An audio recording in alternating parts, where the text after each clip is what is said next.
যখন লোকরা নম্র হয় তো লোকদের জীবনে ঈশ্বর ডিভাইন হেল্পার দাঁড় করায়। ডিভাইন হেল্পার মতলব এমন একটা ব্যক্তি যে আমার হয়ে কাজ করছে। যেভাবে যখন যীশুখ্রিস্ট ক্রুশ নিয়ে যাচ্ছে তো যীশুখ্রিস্ট ওখানে ডিভাইন হেল্পার ঈশ্বর দিয়েছিল, পিতা ঈশ্বর। কে? যে দুসরা একটা ব্যক্তি যীশুখ্রিস্ট ক্রুশকে কিছু টাইম বয়ে নিয়ে গিয়েছিল, হ্যাঁ কি না? Divine helper. আপনি জানেন অথচ আপনার হয়ে সে সাপোর্ট করছে আপনাকে, আপনার লাইফে, আপনার পরিবারের বিষয়ে। এমনই কোনো নন বিলিভারও হতে পারে ডিভাইন হেল্পার পাড়াতে, দুসরা লোক হতে পারে আপনার বিরুদ্ধে ওঠে, কিন্তু সে দুসরা লোকদেরকে চুপ করিয়ে দেয়।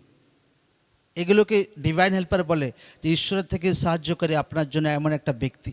হার ব্যক্তির জীবনে ডিভাইন হেল্পার দরকার আছে, হার ব্যক্তির জীবনে। কোনো ব্যক্তি যদি জীবনে যদি ডিভাইন হেল্পার না আসে, সেই ব্যক্তি কোনোদিন আগে বাড়তে পারে না।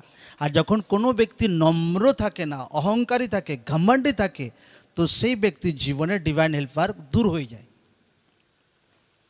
আর ডিভাইন হেল্পার যখন দূর হয়ে যায় লোকদের জীবন থেকে, তো লোকরা আগে বাড়তে বহুত মুশকিল হয়।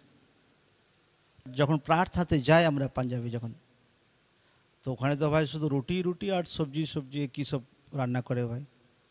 আমরা চাই আচ্ছা কীরকম একটা ফ্রেশ আমাদের মতো খাবার হলে খুব ভালো হবে, ভালো ভাত তরকারি সবজি।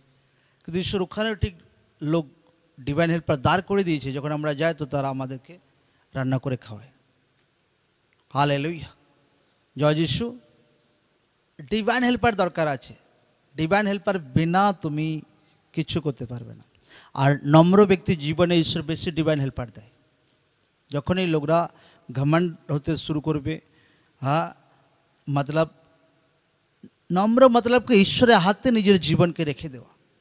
ঈশ্বর যদি আপনাকে বলছে যে প্রতিবেশীকে প্রেম করা দরকার আছে, তো আপনাকে প্রতিবেশীকে প্রেম করা দরকার আছে, তো আপনাকে সেই ওয়ার্ড আপনাকে ফলো করা দরকার আছে। ঈশ্বরের বাক্য যদি লোকদেরকে বলছে আচ্ছা এটা করো, আচ্ছা যা কিছু ঈশ্বরের বাক্য শেখায় লোকদেরকে সেটা মতলব শেখা দরকার আছে, আর লোকদেরকে সেটা ফলো করা দরকার আছে। আর এইটা হচ্ছে মতলব হাম্বলনেস, নম্রতা। আর কোনো ব্যক্তির নম্রতা কী হয় বোঝা যায়, যত তার জীবনে ঈশ্বর তাকে উঠায় তখন তার জীবনে নম্রতা বেশি বোঝা যায়। আগে কী ছিল আর এখন এখন বেড়েছে, তো এখন কি আছে।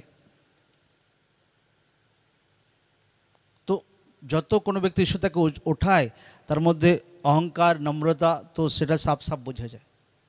এই জন্য লোকদেরকে নম্রতা দরকার আছে।